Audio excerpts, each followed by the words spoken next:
Yes.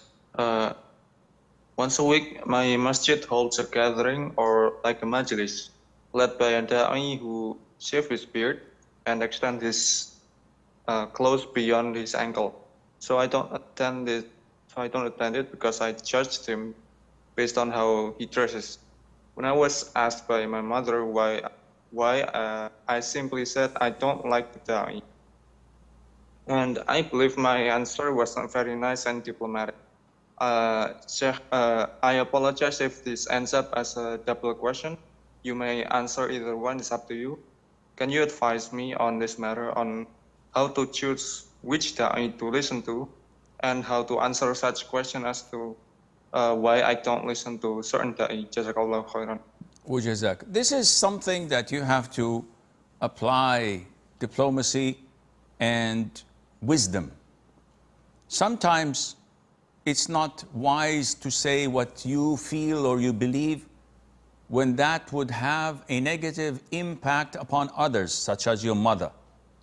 So if there is something you don't like about this da'i, and you have the right not to want to listen to someone who's clean shaven or wears his garments below the ankles, acknowledging that he is sinful and going against the teachings of the Prophet ﷺ, likewise when he shaves his beard.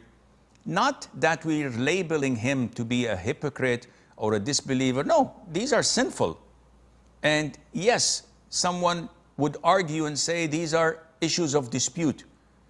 When you come to an issue that is, as the beard, 99.99% agreed upon scholars of Islam since God knows when, that it is mandatory and it's prohibited to shave. You can't come to the 0.01 difference of someone coming and stating that, well, it's an issue of dispute. Because this is not how Islam is viewed and followed. The issue of the clothes below the ankles, the hadith is crystal clear. So if someone fails to follow these clear hadith and decides to take difference of opinions and have his belief related to it, should I learn from him or take his preaching? The answer is no. It's like going to a physician or a doctor seeking remedy for my illness, and I find him overweight and having problems health-wise, and he smokes. How can I take his opinion?